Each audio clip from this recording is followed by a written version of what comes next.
Hello friends, স্বাগতম দিগন্তের ডাকে। আপনাদের সাপোর্টের কারণে আজ আমরা 30,000 সাবস্ক্রাইবের একটি পরিবার তৈরি করতে পেরেছি। ধন্যবাদ আপনাদের সকলকে। ভালো থাকুন, সুস্থ থাকুন এবং আজকের এই কথাগুলো মনোযোগ দিয়ে শুনুন। কানে হেডফোনটা লাগিয়ে নিন। এবার চলুন শুরু করি তাহলে। ফ্রেন্ডস, আপনি কি কখনো এমন অনুভব করেছেন মাথার ভেতর যেন একসাথে হাজারটা চিন্তা চলছে? ঘুমাতে যাচ্ছেন কিন্তু মন থামছে না। পুরনো কথা, ভবিষ্যতের ভয়, অজানা দুশ্চিন্তা সব মিলিয়ে যেন একটা অদৃশ্য ঝড়। আর এই ঝড়টাই ধীরে ধীরে আপনার শান্তি কেড়ে নিচ্ছে, আপনার ফোকাস নষ্ট করছে, আপনার জীবনকে জটিল করে তুলছে। কিন্তু যদি আমি আপনাকে বলি এই সব কিছু আপনার মাথার ভেতরেই তৈরি হচ্ছে এবং আপনি চাইলে এটাকে নিয়ন্ত্রণ করতে পারেন। আজ আমরা এমন একটি শক্তিশালী ধারণা নিয়ে কথা বলবো যা আপনাকে শেখাবে কিভাবে আপনার অ্যাংশাস ব্রেনকে নতুন করে গড়ে তুলতে হয়, কিভাবে ওভারথিংকিং বন্ধ করে নিজের মনকে শান্ত রাখা যায়। আর এই কথাগুলো কোনো স্কুলে শেখানো হয় না।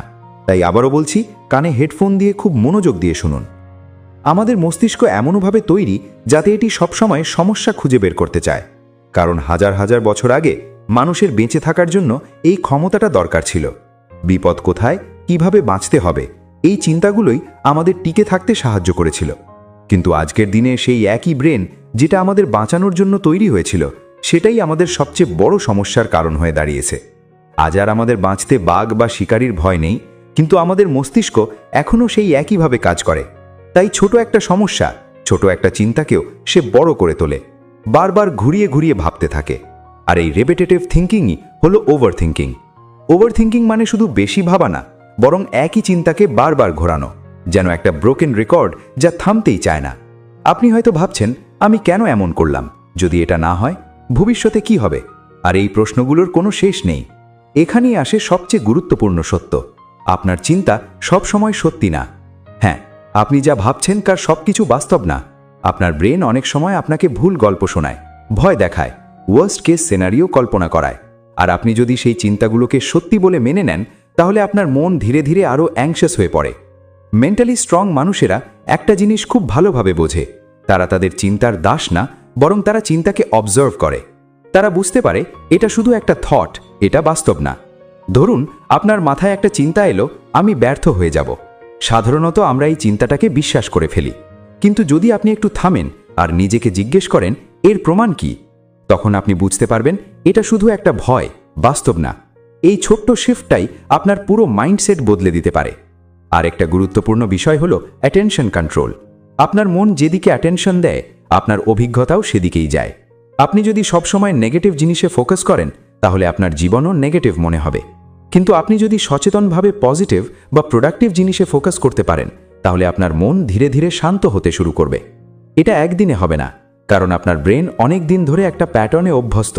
কিন্তু আপনি যদি প্রতিদিন একটু একটু করে নিজের অ্যাটেনশন শিফট করেন, তাহলে আপনার ব্রেনও ধীরে ধীরে নতুনভাবে অ্যাডাপ্ট করবে। এখানে একটা পাওয়ারফুল টেকনিক আছে, থট লেবেলিং। যখনই কোনো নেগেটিভ চিন্তা আসবে, তখন সেটাকে নিজের সাথে আইডেন্টিফাই না করে তাকে একটা নাম দিন। যেমন, এটা একটা ভয়, এটা একটা ওভারথিঙ্কিং থট, এটা একটা ডাউট। এতে করে আপনি সেই চিন্তা থেকে নিজেকে আলাদা করতে পারবেন। কারণ যতক্ষণ আপনি বলছেন আমি ভয় পাচ্ছি, ততক্ষণ আপনি সেই ভয়টার সাথে জড়িয়ে আছেন। কিন্তু যখন আপনি বলছেন এটা একটা ভয়, তখন আপনি সেই ভয়টাকে অবজার্ভ করছেন। এই পার্থক্যটাই আপনাকে কন্ট্রোল এনে দেয়। আরেকটা বড় ভুল আমরা করি, আমরা ভাবি আমাদের সব চিন্তা কন্ট্রোল করতে হবে, কিন্তু বাস্তবে সেটা সম্ভব না। আপনার মাথায় চিন্তা আসবেই, কিন্তু আপনি কিভাবে সেই চিন্তার সাথে রিয়্যাক্ট করছেন সেটাই আসল। মেন্টালি স্ট্রং মানুষেরা তাদের চিন্তা থামানোর চেষ্টা করে না, তারা তাদের রিয়াকশন কন্ট্রোল করে। যেমন, আপনার মাথায় যদি কোনো খারাপ চিন্তা আসে, আপনি সেটাকে নিয়ে প্যানিক না করে সেটাকে যেতে দেন। ঠিক যেমন আকাশে মেঘ আসে আর চলে যায়, আপনি মেঘকে আটকানোর চেষ্টা করেন না, আপনি শুধু দেখেন সে এসেছে, আবার চলে যাবে। আপনার চিন্তাগুলোর ক্ষেত্রেও একই ব্যাপার। আরেকটা গুরুত্বপূর্ণ জিনিস, আপনার বডি এবং মাইন্ড একে অপরের সাথে কানেক্টেড। যখন আপনি ফিজিক্যালি স্ট্রেসড থাকেন, তখন আপনার মাইন্ডও বেশি অ্যাংশাস হয়ে পড়ে। তাই যদি আপনি আপনার শরীরকে কাম রাখতে পারেন, ডিপ ব্রিদিং, স্লো মুভমেন্ট বা একটু ওয়াক, তাহলে আপনার মাইন্ডও ধীরে ধীরে কাম হবে। সবশেষে একটা জিনিস মনে রাখবেন, আপনার ব্রেন ফিক্সড না, এটা পরিবর্তনশীল। আপনি যেভাবে বারবার ভাবছেন, যেভাবে রিয়্যাক্ট করছেন, সেটার ওপর আপনার ব্রেন নিজেকে রিশেপ করে। মানে, আপনি যদি প্রতিদিন ওভারথিঙ্কিং করেন, তাহলে আপনার ব্রেন ওভারথিঙ্কিংয়ে আরও স্ট্রং হয়ে যাবে। আর আপনি যদি ধীরে ধীরে কাম ফোকাসড চিন্তা প্র্যাকটিস করেন, তাহলে আপনার ব্রেনও সেইভাবে নিজেকে পরিবর্তন করবে। এটাই হলো রিওয়ায়ারিং। আপনি নিজের ব্রেনকে নতুনভাবে ট্রেন করতে পারেন। আপনি চাইলে নিজের চিন্তার প্যাটার্ন বদলাতে পারেন। আর একবার আপনি এটা বুঝে গেলে আপনার জীবনের অনেক জটিলতা নিজে থেকেই সহজ হয়ে যেতে শুরু করবে। কারণ আসল সমস্যা বাইরে না, আপনার মাথার ভেতরেই। আর একবার আপনি নিজের মাইন্ডকে বুঝতে শিখে গেলে, কন্ট্রোল করতে শিখে গেলে, আপনার জীবন ধীরে ধীরে সত্যিই সহজ হয়ে উঠবে। আপনি কি কখনো খেয়াল করেছেন একই সমস্যা দুইজন মানুষের জীবনে একেবারে ভিন্ন প্রভাব ফেলে? একজন সেই সমস্যায় ভেঙে পড়ে, আরেকজন ঠিক একই পরিস্থিতিতে থেকেও শান্ত থাকে, সমাধান খুঁজে নেয়। পার্থক্যটা কোথায়? সমস্যায় না, পার্থক্যটা তাদের চিন্তার মধ্যে।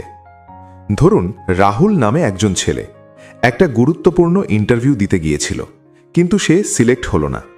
বাড়ি ফিরে তার মাথায় একটাই চিন্তা ঘুরতে থাকলো, আমি ব্যর্থ, আমার দিয়ে কিছু হবে না, আমার জীবন শেষ।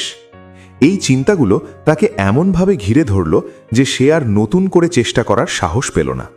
অন্যদিকে একই পরিস্থিতিতে আরেকজন অভিরূপ, সেও ইন্টারভিউতে সিলেক্ট হয়নি, কিন্তু সে নিজের মনকে বলল, হয়তো আমি প্রস্তুত ছিলাম না, কিন্তু এটা শেষ না, আমি আবার চেষ্টা করব। ফলাফল, কয়েক মাস পর সে আরও ভালো একটা জায়গায় সুযোগ পেল। দেখুন, ঘটনা একই ছিল, কিন্তু চিন্তা আলাদা ছিল, আর সেই চিন্তাই তাদের ভবিষ্যৎ ঠিক করে দিল। নিক ট্রেন্টন তার বইতে একটা গুরুত্বপূর্ণ কথা বলেছেন, your thoughts are not facts, অর্থাৎ আপনি যা ভাবছেন সেটা সবসময় সত্যি না। আপনার ব্রেন অনেক সময় আপনাকে ভুল গল্প শোনায়, আর আপনি যদি সেটা বিশ্বাস করে ফেলেন তাহলে সেই ভুল গল্পই আপনার বাস্তবতা হয়ে যায়। আমাদের মস্তিষ্কের একটা প্রবণতা আছে নেগেটিভ দিকে বেশি ফোকাস করা। একে বলে নেগেটিভিটি বায়াস। ধরুন, আপনার দিনে 10টা ভালো ঘটনা ঘটেছে আর একটা খারাপ ঘটনা ঘটেছে। আপনার মাইন্ড কোনটা বেশি মনে রাখবে? সেই একটা খারাপ ঘটনা, আর সেই একটাই চিন্তা বারবার মাথায় ঘুরতে থাকবে। এটাই ওভার থিঙ্কিংয়ের শুরু। একটা ছোট্ট গল্প বলি। একজন মানুষ নদীর ধারে দাঁড়িয়েছিল।